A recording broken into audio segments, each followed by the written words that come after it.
हरे कृष्णा।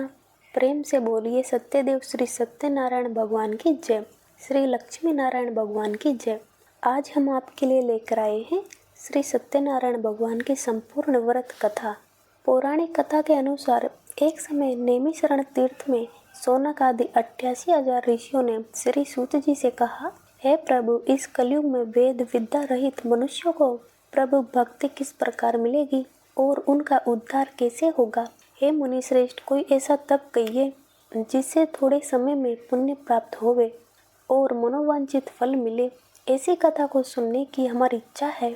सर्वशास्त्र ज्ञाता श्री सूत जी बोले, हे वैष्णवों में पूज्य, आप सबने प्राणियों के हित की बात पूछी है।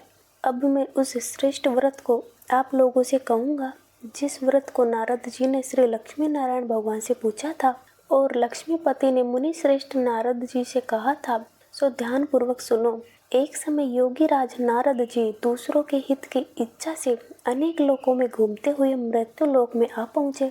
यहाँ अनेक योनियों में जन्मे हुए प्राय सभी मनुष्यों को अपने कर्मों के अनुसार अनेक दुख से पीड़ित देखकर सोचा कि किस यत्न के करने से निश्चय ही प्राणियों के दुख का नाश हो सकेगा।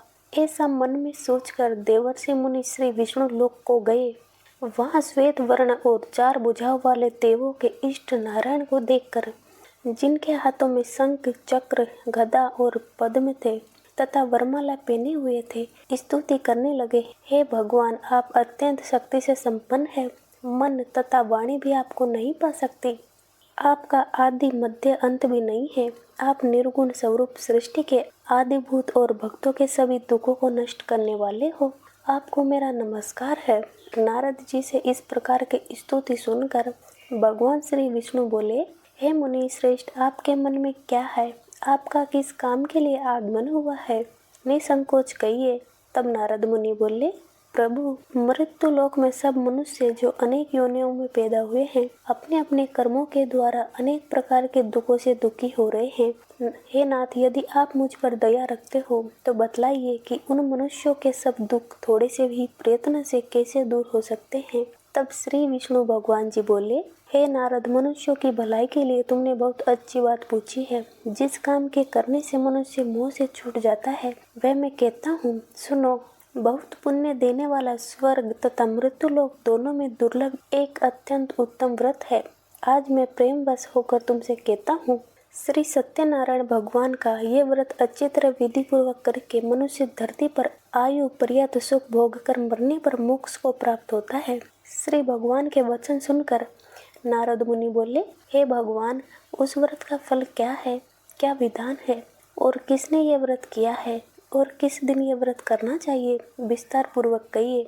भगवान विष्णु बोले, हे नारद, दुख शोक आदि को दूर करने वाला, धन धान्य को बढ़ाने वाला, सौभाग्य तथा संतान को देने वाला ये व्रत सब स्थानों पर विजय करने वाला है। भक्ति और श्रद्धा के साथ किसी भी दिन मनुष्य श्री सत्यनारायण की प्रातःकाल के समय ब्राह्मणों और बंधुओं के साथ धर्म परायण होकर पूजा करे। भक्ति भाव से निवेद केले का फल, शहद, घी, दूध और गेहूं का आटा सवाया लेवे। गेहूं के अभाव में साटे का चूर्ण भी ले सकते हैं और सब पदार्थों को भगवान को अर्पण कर देवे तथा बंधुओं सहित ब्राह्मणों को भोजन करावे। पश्चात स्वयं भोजन करे। रात्रि में नृत्य गीत आदि का आयोजन कर सत्यनारायण भगवान का ध्यान करते हुए समय बिताए। इस तरह व्रत करने पर मनुष्यों की इच्छा निश्चित पूरी होती है। विशेष रूप से कली काल में भूमि पर यही मोक्ष का सरल उपाय है। प्रेम से बोलिए श्री सत्यनारायण भगवान की जय।